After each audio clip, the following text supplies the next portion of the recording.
Our reading for today is Numbers chapter 32. Now the children of Reuben and the children of Gad had a very great multitude of livestock.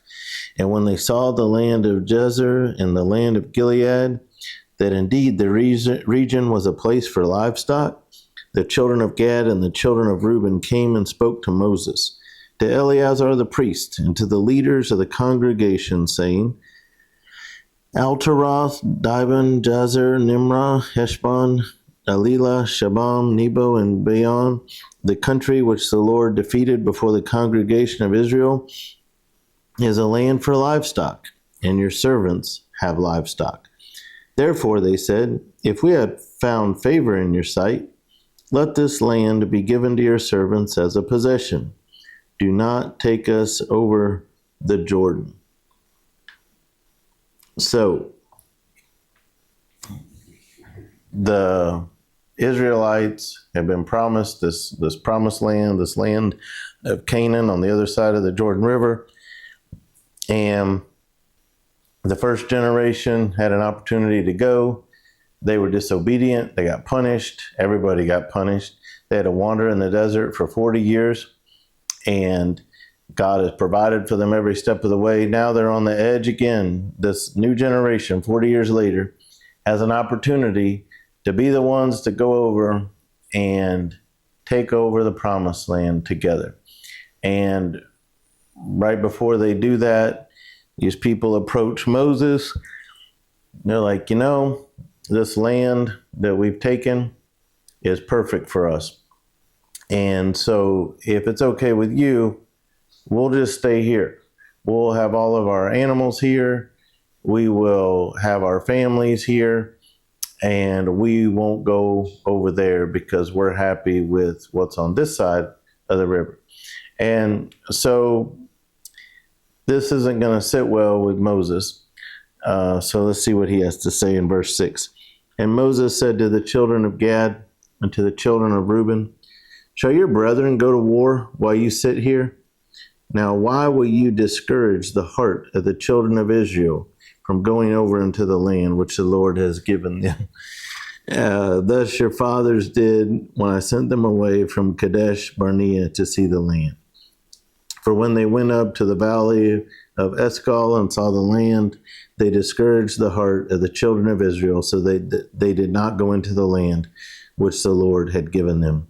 So the Lord's anger was aroused on that day, and he swore an oath, saying, surely none of the men who came up from Egypt from 20 years old and above shall see the land of which I swore to Abraham, Isaac, and Jacob, because they have not wholly followed me. Wholly followed, once a full commitment. Except Caleb, the son of Jephunneh, the Kenizzite, and Joshua, the son of Nun, for they have wholly followed the Lord. So this is a brief recollection of history of what had happened 40 years ago. So the Lord's anger was aroused against Israel, and he made them wander in the wilderness 40 years, till all the generation that had done evil in the sight of the Lord was gone. So the people that are doing this now, the children of Reuben and Gad, Moses is comparing to what happened 40 years ago in verse 8. And then in verse 9 says, when they went up to the valley of Eshcol, they discouraged the heart of Israel. So what Moses is getting at is, here we go again. We're all unified. And now right before we have battles to fight for God, who's sending us in to take the land of Canaan, you're going to sit this one out. And you're going to discourage others, and there's going to be less of us fighting. You're going to discourage your brethren, and what we need is unity. So that's what Moses is concerned about, is, you're going to discourage the heart of your brethren. So in verse 14, and look, you have risen in your father's place, a brood of sinful men, to increase still more the fierce anger of the Lord against Israel.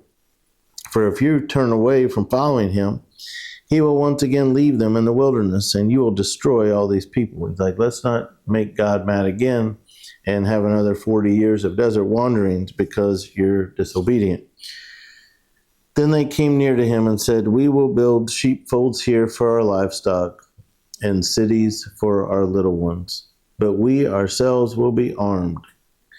We ourselves will be armed, ready to go before the children of Israel until we have brought them to their place.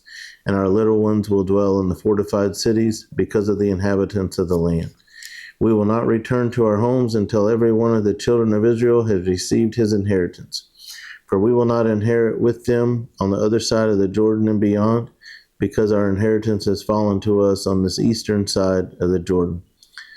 So what they're saying is, this land is perfect for us with our livestock.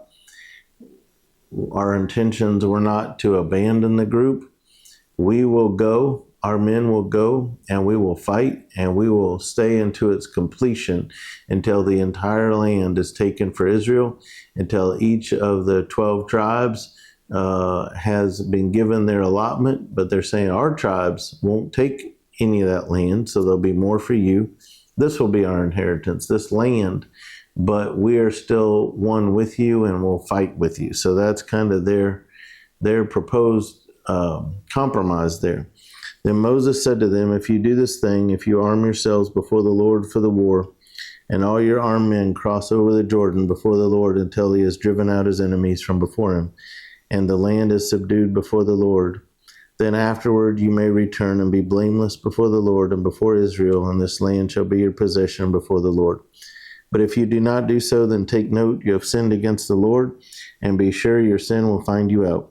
Build cities for your little ones and folds for your sheep, and do what has proceeded out of your mouth." And the children of Gad and the children of Reuben spoke to Moses, saying, "Your servants will do as my Lord commands. Our little ones, our wives, our flocks, and all our livestock will be there in the cities of Gilead. But your servants will cross over, every man armed for war, before the Lord to battle, just as my Lord says."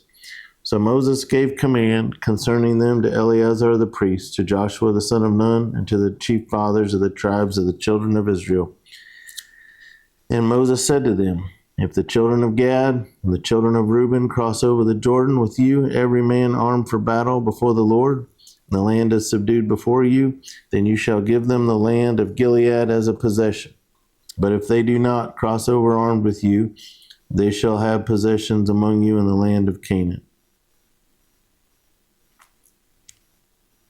Then the children of Gad and the children of Reuben answered, saying, "As the Lord has said to your servants, so we will do. We will cross over armed before the Lord into the land of Canaan, but the possession of our inheritance shall remain with us on the side of the Jordan."